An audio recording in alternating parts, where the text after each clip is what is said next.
Excitement बढ़ने वाली है लोगों की। सबसे पहले बताइए, Divya Agarwal as a host, क्या प्लान्स थे और कैसे सोचा आपने कि उनको एज अ होस्ट लेना चाहिए? अगर उस बारे में कुछ बताएं सबसे पहले। देखिए, कोई शो को चलाने के लिए क्या होता है ना कि एक बहुत बेहतरीन होस्ट चाहिए होता है। और क्योंकि दिव्या जी के कोई इंट्रोडक्शन की ज़रूरत नहीं है, वो ऑलरेडी इस इंडस्ट्री में बहुत पहले से हैं और उन्होंने ऐसे कई शोज़ जो हैं होस्ट किए हुए हैं। तो कई नाम हमारे बीच में आए, बट हमें लगा कि जिस तरीके का हम ये अतरंगी शो बनाने जा रहे हैं किंग, उसके पॉइंट ऑफ व्यू से मुझे, हम लोग को, पूरी टीम को ये लगा, मतलब क्योंकि ऑफ कोर्स ये एक आदमी का डिसीज़न होता ज़रूर है, लेकिन इसमें पूरी टीम का एक ब्रेनस्टॉर्मिंग होती है कि किसको लेना चाहिए, किसको नहीं लेना चाहिए, और उसके माइनस प्लस पॉजिटिव नेगेटिव क्या पॉइंट्स होंगे।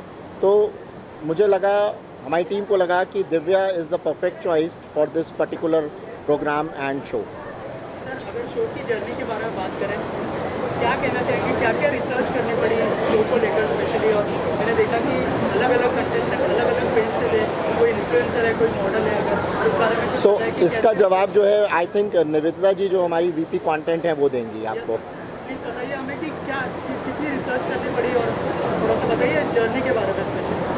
एक्चुअली पहले तो मैं दिव्या का बताना चाहूँगी कि how Divya came in to being was कि वो फ्रेशली बिग बॉस OTT जीत के निकली थी, और after having one Splitsvilla Bigg Boss, I think मैंने उसे एज एन एक्टर देख लिया था कार्टेल में, बट अब उन्हें एज अ होस्ट देखना बाकी था। एंड हम लोग पुराने कोई होस्ट को रिपीट नहीं करना चाहते थे जो ऑलरेडी इस तरह के कैप्टिव रियलिटी शोज़ कर रहे हैं। तो वो जो फ्रेश बिन उनका था, उसी पे हमने कैपिटलाइज करके उनको किंग में डाल दिया, and I think she is done a fab job. Vibhu ji का उनको नॉट देना has really helped us in the show, because हमारे लिए सरप्राइज पैकेज था। थोड़े से हम स्केप्टिकल थे, इनफैक्ट हमने विभू जी को बोला हम थोड़े स्केप्टिकल हैं, but I think she surprised us all. We have to give him all credit to, होता है ना कि जो शिप का जो वो होता है ना चालक, वो बोले कि हाँ तो उस पर बिलीव करके चल जाना चाहिए। So we very happy with that. And in terms of participants, I think definitely आजकल एक शो जो है ना वो पार्टिसिपेंट ज़्यादा बनाते हैं, बिकॉज होस्ट तो बीच बीच में आता है। अगर आप देखिए 80% of the show he participants चलाते हैं। तो हम लोग ने ऑलमोस्ट, मतलब अगर एक पार्टिसिपेंट सिलेक्ट हुआ तो वो 2000 में से छट के एक निकला है। हमने उनका सोशल कवरेज देखा कि उन लोग कितने सोशली एक्टिव हैं, बिकॉज वो बहुत ज़रूरी है कि जब आप OTT प्लेटफॉर्म में आ रहे हैं कि कितना उनका रीच है। अगर आज मैं उनके बारे में बात करूँ, ऐसा ना हो कि अंधेरे में आँख मारी, क्या आँख मारी, मतलब उन्हीं को पता है वो आँख मारे हैं। तो हमें लोगों तक पहुँचाना है कि वो कंटेस्टेंट्स हैं। हमने ट्राई किया कि हम अलग अलग फील्ड से ले, लाइक एक फ्लाइट बर्सर है, एक हेल्थ इन्फ्लुएंसर, एक बिकिनी मॉडल है, एक कोरियोग्राफर है, एक योगा इंस्ट्रक्टर है।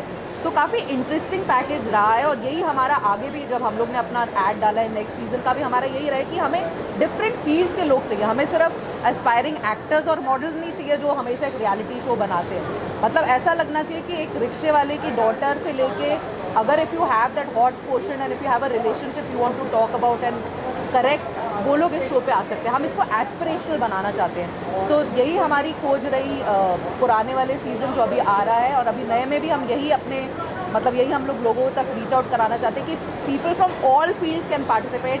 You have to be hot and happening and desirable, and you have to have a relationship which can become a part of a public show. आपसे जानना चाहूँगा, जैसे हमने शो देखे इस तरह के स्प्लिट्सविला और बहुत सारे, लेकिन क्या ये कांस्टेंट प्लान था कि OTT पे ही लाना है, ताकि मतलब जो जनता है वो ज़्यादा से ज़्यादा लोग देख सके? क्योंकि अभी जो OTT का दौर भी चल रहा है, लोग फॉलो भी। ऑफ कोर्स OTT अभी क्या हो गया, घर घर इंटरनेट हो गया है, और इंटरनेट होने की वजह से लोग जो है ना मोबाइल पे आज की तारीख में कहीं भी ट्रैवल कर रहे हैं। इवन मैं भी अगर हूँ, कोई भी जना हो, ये कहा नहीं जा सकता है, मोबाइल पे इतना ज़्यादा इन्वॉल्व है। तो OTT एक माध्यम हो चुका है घर घर पहुँचाना और लोगों को दिखाना। लेकिन ऑफ कोर्स जैसा आपको पता है कि हमारा सैटेलाइट चैनल भी है, TV चैनल भी है, तो हम उसके अंदर ऑफ कोर्स एक हम लोग हमने वहाँ पर भी उसको दिया है जो लोग डेटा कंज्यूम नहीं करना चाहते। जैसे Tier 3 के अंदर, Tier 4 के अंदर लोगों के पास एक डेटा है, उस डेटा के ऊपर नहीं जाना चाहते, पूरे दिन उनको WhatsApp देखना है या Facebook देखना है, तो वहाँ के लिए हमने TV को किया। तो रात में 10:30 बजे ये प्रोग्राम आएगा। लेकिन आज की तारीख में जैसे 80-20 का रेशियो है, तो 80% OTT है, डिजिटल है। तो डिजिटल सबसे बड़ा माध्यम होता है। और मेन देखिए, एज ए चैनल प्लानिंग तो यही होती है कि चैनल पे रिलीज़ किया जाए। तो इसके लिए 360 डिग्री देखना है तो आप टीवी पे भी दिखा रहे हैं और OTT भी दिखा रहे हैं, इसीलिए ये प्रोग्राम बनाया जा रहा है। Because we are here as a channel, तो चैनल में जितना ज़्यादा डिस्ट्रीब्यूशन होगा उतना बेटर होगा। Anything you would like to add? Me? So I want to introduce, he is Mr. Avinash Dugar. He is the CEO of Ullu Digital. He has just joined our organization on 24th August. So he is here. So मैं आप लोग को इसमें introduce करना भी चाह रहा था, तो मैंने कहा आज इंट्रोड्यूस भी हो जाएगा। So if you want to ask something, you can. Hello everybody. Yeah. क्या USP होगी सर, अगर उस बारे में कुछ बताएं? About this king, Yes. I'm feeling so elated and blessed also to be a part of this magnanimous event, King. After having joined this organization recently and being a witness to this King, in itself speaks the kind of euphoria I see among the young contestants here and the kind of effort Mr. Vivu and Nivedita has put. It is all evident in the promo that we saw here, and I wish them all the best. I wish myself all the best and the entire organization for the next season as well. है कि कम selected project करती है और अच्छे project करती है, तो ये प्रोजेक्ट के लिए जब अप्रोच किया गया, क्या रिएक्शन था और किंग के बारे में अगर थोड़ा सा? आई थिंक पहली चीज़ तो एज अ होस्ट जब अप्रोच किया गया था मेरे लिए काफ़ी न्यू था। हर बार एज अ कंटेस्टेंट होस्ट किया अप्रोच किया जाता था। This time as a host I think इसलिए हाफ तो बैटल उधर ही इन्होंने जीते कि मैम आप होस्ट करिए, तो I was very happy with that. But secondly this show इन्होंने मुझे वो पूरी खुली छूट दी to be myself as a host. कोई मेरे पे रोक टोक नहीं थी कि मैम ऐसा ही एक पैटर्न फॉलो करना ही है। आप जो भी होस्टिंग देखेंगे it was completely Divya Agarwal, the authentic one. तो आई थिंक मुझे बहुत मज़ा आया इस शो करने में। एज अ होस्ट क्या क्या प्रिपरेशन किया आपने इस शो के लिए? प्रिपरेशन तो नहीं, बस यही थोड़ी सी नर्वस रहती थी कि I don't know how the contestants will react, will they listen to me, will they not listen to me, and कैसे मैं सिचुएशंस हैंडल करूँगी। क्या मुझे भी सलमान खान की तरह गुस्सा दिखाना पड़ेगा या करण जौहर की तरह मस्ती करनी पड़ेगी? I mean I had a lot of things in my head, but जैसे ही मैं उस पोडियम पे पहुंची जहाँ पे मुझे कंटेस्टेंट से मिलवाया गया, I think something change in me and entirely then it was taken off. मैंने अपने आप से इतना एक्सपेक्ट नहीं किया था, but I am very happy with it. बहुत सारे होस्ट को देखा है आपने, रणविजय को देखा है, सनी को देखा है, करण जौहर सर को देखा है शो में। किसको फॉलो कर रही थी या फिर किसको ध्यान में रखा था, किससे टिप्स? आई थिंक मुझे जब भी होस्ट करना था, कभी भी मुझे अपनी लाइफ में होस्ट करना था, मैं वो एक स्टेटमेंट है जो आप हर बार सुनते हो ना, मैं हूँ आपकी होस्ट और दोस्त दिव्या अग्रवाल। आई थिंक वो होस्ट और दोस्त जो था ना, वो मेरे जहन में बहुत ज़्यादा था। And to this I think I have been very inspired by Nikhil Chinnappa. Nikhil Chinnappa was that one host जिससे आपको डर भी लगता था, पर उसके साथ आपको मज़े भी करने थे। एंड उनके पास इतनी नॉलेज है, you know, he is a very wise man. I think that was my projection कि मुझे बहुत वाइज भी बनना है, and I have to be subtle and cool as well. I mean look at Nikhil Chinnappa, कितने सालों से is been ruling the hosting industry, and अभी तक लोग उनको बहुत प्यार करते हैं। ऑल्सो मैंने शो की एक टैगलाइन सुनी जिसके अंदर ये डेटिंग नहीं रिलेशनशिप के लिए, राइट। इसके बारे में थोड़ा बताएंगे आपकी? सो कई ऐसे शोज़ होते हैं जहाँ पे कंटेस्टेंट्स पहली बार मिलते हैं और वहाँ से उनकी जर्नी शुरू होती है। ये ऐसा शो है जहाँ पे रिलेशनशिप्स ऑलरेडी एग्जिस्ट कर रहे थे और डेट वो एक दूसरे को ऑलरेडी कर रहे थे। There were too many people जो नया डेटिंग उन्होंने शुरू किया था, they don't know if they want to go for a relationship और नॉट। तो ये उनके लिए भी था और उनके लिए भी था जो रिलेशनशिप में नया आए हैं और जो रिलेशनशिप में काफ़ी सालों से हैं। तो I think this is that kind of a show जहाँ पे ऑलरेडी तुम्हें वो कनेक्शन बनाने की ज़रूरत नहीं है। You there but there are just challenges which are being thrown by us. Also आपने 2 रियलिटी शोज किए हैं, इतने सारे कंटेस्टेंट के साथ कुछ टिप्स या ऐसा कुछ? मैंने किए हैं 3-4 reality shows first of all. हाँ, और टिप्स एंड टिप्स तो मतलब आई थिंक सिचुएशन वाइज जब भी ऐसी कोई सिचुएशन होती थी, I use to always feel like कि हाँ ये तो मेरे टाइम पे भी हुआ था, this was happening, that was happening. I miss all my को कंटेस्टेंट्स जिन लोगों ने मेरे साथ शो किया है। तो मैं अपने लाइफ एक्सपीरियंसेस अपने कंटेस्टेंट्स को बताती थी एंड आई होप उनको अच्छा लगे और उन्होंने किया भी है काफ़ी कुछ। You will see in the show. हाँ, audience and media, thank you so much for coming today and thank you so much everybody. आप लोगों ने मुझे एज अ कंटेस्टेंट बहुत प्यार किया। This time it has to be as a host and I hope मैंने अपना काम अच्छे से किया होगा and love you all. Thank you so much for always supporting. Thank you. So, Abhi, we are all you know mixed feeling में we are very excited, we are very pepped up actually अभी ये देखने के बाद तो और ज़्यादा। हमें लगा था हम बहुत ज़्यादा अच्छा देकर आए हैं, लेकिन इतना नहीं पता था कि इतना अच्छा देकर आए हैं कि हमें देख के ऐसा हो जाएगा कि वाह यार। क्योंकि ये जो अभी सिंगल में दिखाया वो अभी तक हमें नहीं दिखाया था पहले, तो अभी जो दिखाया इतना सरप्राइजिंग था हमारे लिए। आउटकम जो हमारे पेशेंस और हमारे इतने टाइम का सब्र का आउटकम बहुत अच्छा मिला हमें। मैं खुद को देख के हो गया कि यार ये हॉट बंदा कौन है, बाद में चला मैं ही हूँ। पहले से ही वीडियो बना और रहा अभी था। सबके असली रंग भी दिख रहे हैं। हाँ या अभी तो पहला एपिसोड आया है, अभी आगे आगे देखो होता है क्या होता है क्या।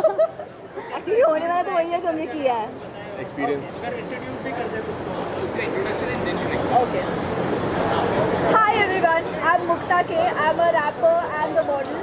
और ये मेरा सेकंड रियलिटी शो है, but first of this kind India में आई थिंक पहली बार ऐसा शो हो रहा है which is hot AF and everybody knows I am hot AF, so obviously बहुत मज़ा आया ये शो करके। And big thanks to production, की light productions and all our team members, उन्होंने they really pulled out it very well. और experience जो था, actually I am dating my boyfriend Pratik Jain, who is unfortunately not here today because he is shooting. तो हम लोग का relation बहुत नया है and suddenly we had to make it public on a reality show. तो बहुत मज़ा आया, बहुत नर्वसनेस था, बहुत एक्साइटमेंट था, but I think the experience was out of so guys, मेरा नाम दीपाली चौहान है और मेरा किंग का जो एक्सपीरियंस है वो बहुत अलग है, बिकॉज ये मेरा पहला शो है और इतना ड्रामा हुआ है, इतना नोटी आवर्स हुआ है इतना मतलब बहुत अलग चीज़ हुई है, तो मैं तो बहुत खुश हूँ इस करके, तो I am happy. Hi, I am Varsha. So king करते हुए it was a very beautiful experience, बहुत कुछ सीखने मिला, बहुत कुछ अपने बारे में समझने मिला।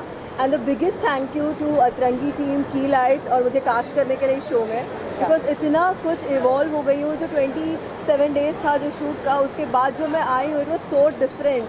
मैं बहुत ज़्यादा सीखी हूँ अपने लाइफ में, ऐसा लगता है लाइक 10x ज़्यादा इंटेलेक्चुअल हो चुकी हूँ। So I am really thankful to this show. So hi, this is Akshay Jakar, I am a fitness enthusiast. और यार इस शो से बहुत कुछ सीखने को मिला है, लाइक एक रिलेशन कैसे बिल्डअप होता है ये सीखने को मिला है, उसमें लड़ाइयाँ कैसे होती हैं ये सीखने को मिला है, और एक छत के नीचे आप इतने सारे लोग रह रहे होते हो ना, तो आपको एक दूसरे को जानने का ही मौका मिलता है और आपके पार्टनर को भी पता लगता है कि वो कैसे मतलब आपसे बात करता है या किसी और से बात करता है, किसी और से कैसे इंटरेक्ट करता है, तो वो सब जानने को मिलेगा। बहुत बढ़िया शो था, मतलब क्या बोलूँ, मेरे पास वर्ड्स नहीं अभी बोलने के लिए कुछ।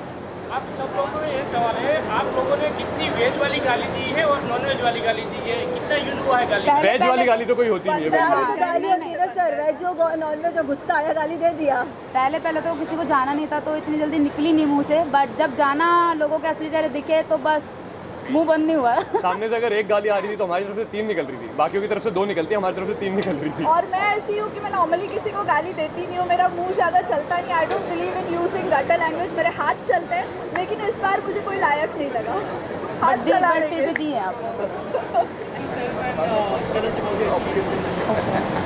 Start with you ladies first. Hi everyone, this is Elina Chauhan and मेरा एक्सपीरियंस किंग के साथ बहुत अच्छा रहा, बहुत कुछ सीखने को भी मिला लाइफ में, और पता चला कि बिट्रेल्स, प्यार, ड्रामा बहुत ज़रूरी है रियल लाइफ में भी, जो हम नहीं देख पाते हैं, बट यहाँ पर आके बिल्कुल स्पाइस अप हो जाती है सारी चीज़ें। So it was a great experience with everybody. Hi, I am Udit Rajput and मेरा शो का एक्सपीरियंस था वो काफ़ी इंटरेस्टिंग और क्रेजी था। लाइक हमें शो में भी सब बोलते थे कि भाई तुम यहाँ पे सब अलग गेम खेल रहे हैं, तुम तो हनीमून मना रहे हो, तो मतलब मैं और मेरी बंदी तो भाई चिल कर रहे थे, साथ साथ गेम भी खेल रहे थे, और आपको वो शो देख के पता चलेगा गेम कैसा खेला है, मतलब वो होता है ना बिना स्ट्रेस के चिल करके कैसे गेम खेला जाता है, वो आप देखोगे शो में कि हमने कैसे खेला है। बहुत बढ़िया। गाइस, दिस इज सागर आनंद और मेरी जर्नी बहुत अच्छी थी, मेरे को बहुत मज़ा आया। This was not my first reality show, this was the second time around. मैंने पहले MTV लव स्कूल किया था, सो इस शो में जाने के टाइम पे मेरे को बिल्कुल भी expectations, I didn't know what to expect to be honest, क्योंकि ऐसा शो कभी इंडिया में आया नहीं है। OG सीज़न है, पहला सीज़न है, सो हम लोग को कुछ भी पता नहीं था कि क्या होने वाला है। सो डेली पहली बात, आप भी जब शो देखोगे तब आपको समझ आएगा कि इसमें बहुत सारे रूल्स थे। आपने ट्रेलर में देखा होगा कि पैसे कटेंगे, and to be honest winning amount was 25 lakhs। आप एपिसोड देख चुके होंगे, इट्स आउट इन एपिसोड। या हाँ, कौन सा कुत्ता वाला, क्योंकि आप जब देखोगे आपको पता चलेगा मैं बहुत बड़ा कुत्ता था और मैं सच्ची में मैं भौंकता नहीं था, मैं इनको काटने के लिए आया था जितने भी कंटेस्टेंट थे। और मेरा एक्सपीरियंस सच्ची में बहुत अच्छा था with Divya also. I think Divya is such an amazing host. She made sure कि हम लोग बहुत अच्छे खुशहाल परिवार की तरह रहें, पर जहाँ पे मैं आऊँगा वहाँ पे तबाही होगी। सो मैं आया था बैंड बजाने सबकी, मैंने वही किया और मेरी जर्नी पूरी ऐसी ही गई है। और प्यार था, मोहब्बत थे, धोखे थे, तो I think journey was amazing. Introduce yourself and tell us about your experiences. ठीक है, so hi guys, this is your Dhruv Tara सबसे प्यारा और ये है शर्लीन प्यारी सबसे न्यारी। तो अपन दोनों like we are dating for like 3.5 years. हमें साढ़े 3.5 अभी 4 साल होने वाला है हम लोगों को। तो हम दोनों ही लाइक पावरफुल कपल कह सकते हो, शो में रह चुके हैं, रहे हैं, रह सकते क्या? रहे हैं हम पावरफुल कपल हैं, है ना? यस। कितना एंजॉय किया आप लोगों ने अदर कंटेस्टेंट्स के साथ? देखो अदर कंटेस्टेंट के साथ इंजॉय का तो मुझे पता नहीं, झगड़े बहुत किए हैं मैंने और मुझे बहुत मज़ा आया झगड़े करके। इनडायरेक्टली वो हमारा इंजॉयमेंट ही था। हाँ, और सबसे ज़्यादा अच्छा जो लगा, जो दिमाग लगाने को मिला है, जो बाकी लोगों के पास शायद थोड़ा कम था। यहाँ पर जो हम देख रहे हैं कि बैग कैरी कर रहे हैं, तो क्या इसी तरह से पैम्पर करते हैं शो के अंदर? इन्होंने मेरे 2 बैग्स कैरी किए, एक अपनी स्टाइलिंग के लिए और ये एक मेरा दूसरा पकड़ के रखा है। तो मेरे जब भी मैं शॉपिंग करने जाती हूँ तो मैं ध्रुव के लिए अपने लिए 2-2 चीज़ें लेती हूँ, क्योंकि मेरी चीज़ें ध्रुव को ही पसंद आती है। हाँ, वो प्राइवेट चीज़ें छोड़ के प्लीज़।